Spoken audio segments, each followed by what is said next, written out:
The field of mental health counseling is growing rapidly, and Richmont Graduate University can equip you with everything you need as a licensed professional counselor while integrating your faith into your clinical practice. Programs are offered in Atlanta, Chattanooga, and online. Apply today at richmont.edu. That's richmont.edu. I'm Earlonne Woods. I'm Nigel Poor. We're the hosts and creators of Ear Hustle from PRX's Radiotopia. Ear Hustle is a show about life inside prison, but it's not your typical prison podcast. In this next season, we've got stories about the objects people keep inside their prison cells, about residents in a women's prison who say they want to stay there, and the most beautiful prison garden. Earlonne, I will never forget it. Ear Hustle. Stories about life on the inside, told by those who live it. Find Ear Hustle wherever you get your podcasts.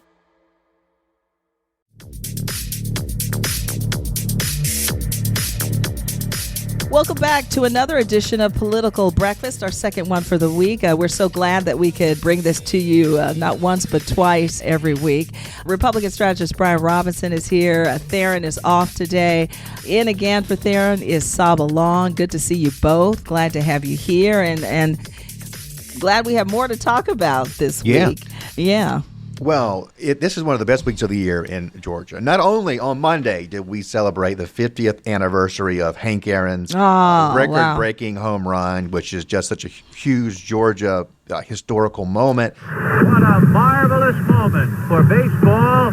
What a marvelous moment for Atlanta and the state of Georgia. What a marvelous moment for the country and the world.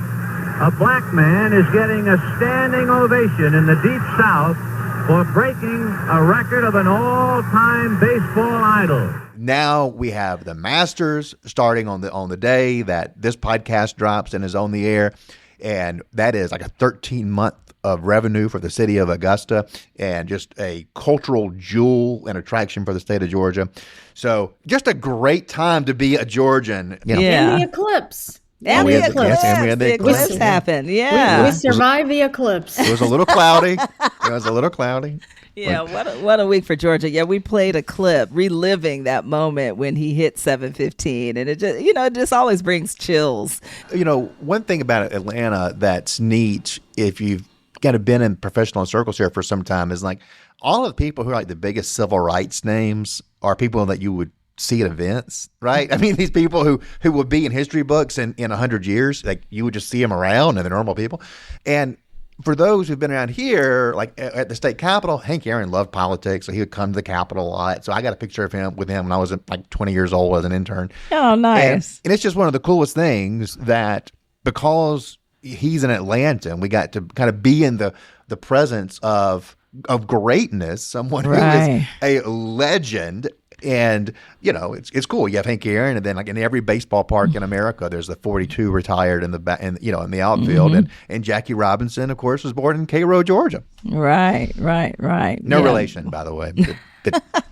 Yeah, Georgia and Georgians certainly make us proud.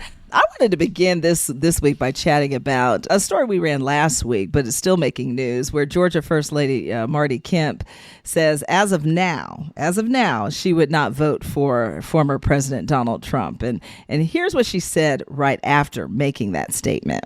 I would probably write Brian Kemp's name in. He'd make a darn good president, in my opinion. We've got a lot that'll happen between it. 6 to 8 months is a lifetime in politics. So I wasn't really surprised with her saying that as of now she would not vote for former President Donald Trump, but I was a little surprised that she took it a little step further and just kind of say that she would write her husband's name in for president when he's been so adamant about saying that that's not what his interest is, at least not now. What was your reaction to that? Brian, I'll begin with you. Well, it was certainly the most intriguing news of that week in Georgia politics, because from Governor Kemp, we have seen such intense message discipline for years. He had his face-to-face public fight with President Trump after the 2020 election. And despite all of that and the animosity that Trump showed toward Kemp never punched back against Trump leading into his own reelection in 2022. And that had to be extraordinarily difficult. And then he went on and won 70-something% in that primary against a Trump-picked candidate. But throughout all of that time, you had this intense focus on Kemp from President Trump. They felt endangered. They had a tightening of security around them, as did some of the other constitutional officers like Brad Raffensperger and Chris Carr. So if someone's saying things that you directly attribute to your family being endangered, that's going to impact your view on them and how you're going to vote. Now, Governor Kemp has said, I will endorse the nominee. He didn't say how he voted in the primary. That's probably all we need to know about who he voted for in the primary. But moving forward, he's going to be, at least publicly, he's going to be supporting President Trump. I don't think you're going to see Brian Kemp headlining any rallies. You're not going to see him as the lead of a host committee for a fundraiser like the one that was held here this week. You're going to have more of a background role for Governor Kemp here. So for Marty Kemp to do this, it says a couple of things to me. One, this is not a huge shock to me because you can't imagine her feeling too much different than this on a personal level. I think the only thing that's surprising is saying it publicly, right? That's what is shocking here. And someone saying this publicly is someone who is liberated from the binding effects of politics. This is someone who can say what she wants to say. And I think this is one of those breadcrumb trails of evidence that Governor Kemp is not going to run for U.S. Senate in 2026, because if they're not having that disciplined mindset, if they feel free to just speak their mind because it feels good, because it's what they want to say, then you got to imagine that politics is not going to be the next step for them. That's my takeaway from it. Interesting. Saba, what do you think? I thought she was secretly launching his presidential. And she may be. She may be. Yeah, I had a couple thoughts there. One, Marty Kemp sounds like she's probably a great wife. Right.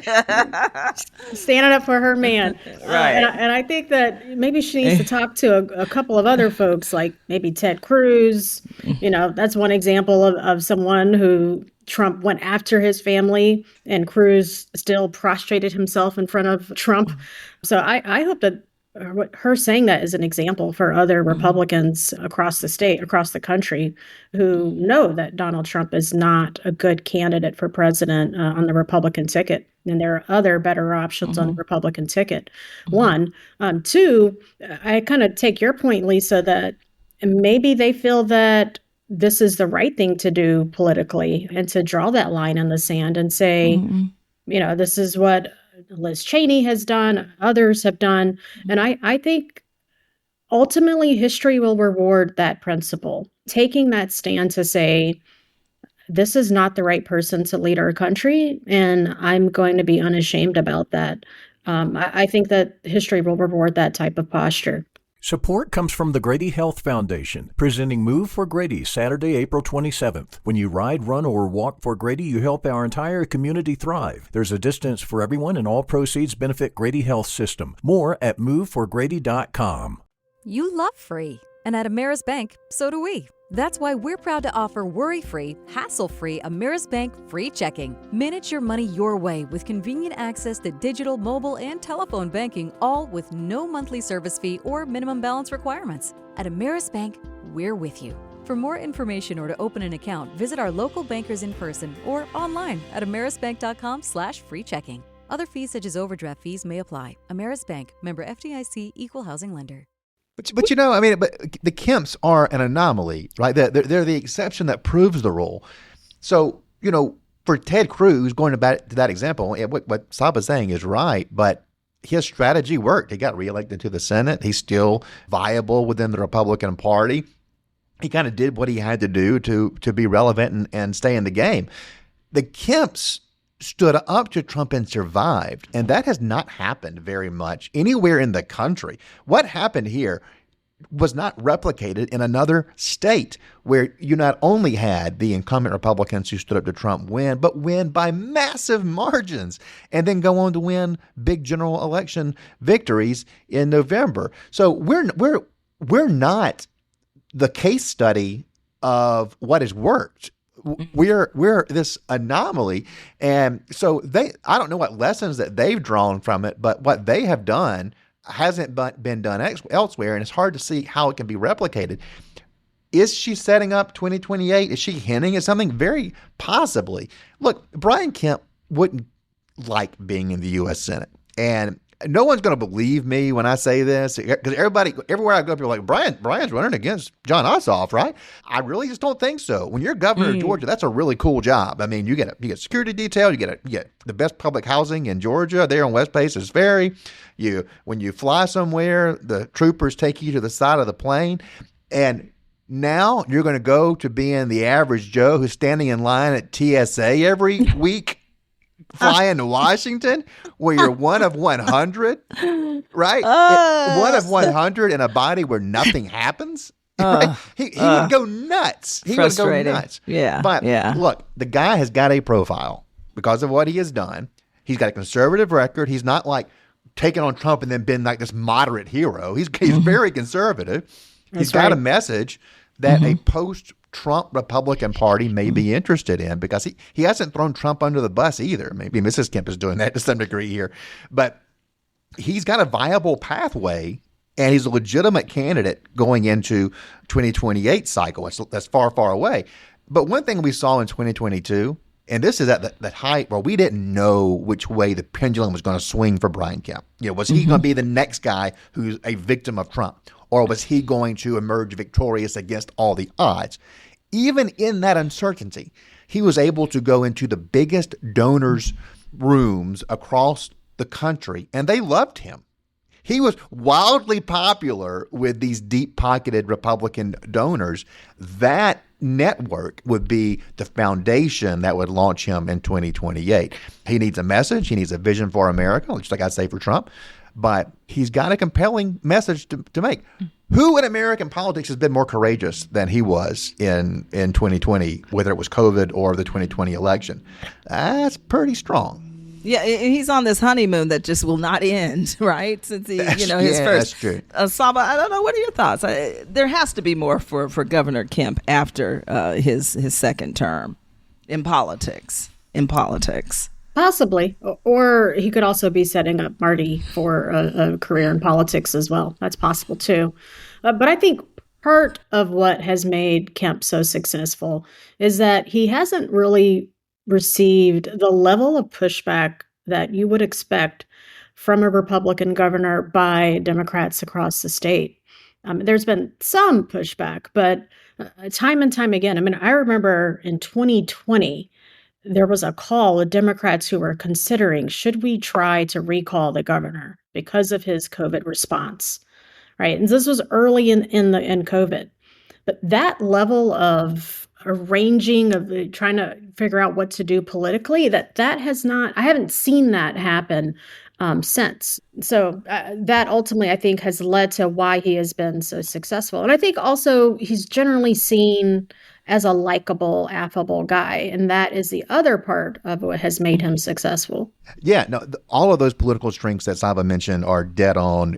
He has a viable path, particularly if he's able to finish out this term really strong. And as far as the unending honeymoon, his numbers here in Georgia, in a very purplish state, are incredibly high. And that reflects there's still some residual goodwill about him doing the right thing on COVID. There's still residual goodwill about the 2020 election. But the number one thing in the secret sauce is Georgia's economy is fantastic. And he gets credit for that because he has made it part of his brand.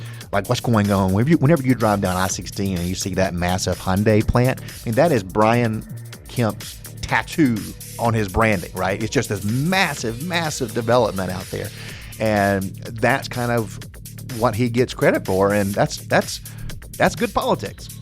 Brian Robinson is a Republican strategist, communications consultant, and former deputy chief of staff for Governor Nathan Deal. Saba Long is the executive director at Atlanta Civic Circle. She has managed and led digital and traditional communications and strategy for political campaigns. Thank you both for your insight today. We always appreciate it. And Saba, always good to see you. Hope we have you back soon. Good to see you. And I forgot to mention a shout out to Don Staley for an amazing, amazing NCAA run. And the fact that the women won, it was just a fantastic game. Wow. Yeah. No, she is really impressive. And so congrats to Dawn Staley, and congrats to a great career to Caitlin Clark, who did so much for women's basketball. I mean, the ratings, the ticket prices were absolutely incredible. So congrats to them. Yeah. You kind of hate there has to be a loser, especially after yesterday's game. Yeah. You hate that. But though, I will say South Carolina showed they are the big dog, right? I mean, it wasn't close. Yeah. They took the best women's player of all time, and they were the boss. Took her down. So they took her down. Yeah. Undefeated. Happy Masters Week to all. If anyone's got Berkman passes, hit me up. You're fancy. You're fancy. Until next time. See y'all soon. Bye, guys. Take care. Yeah.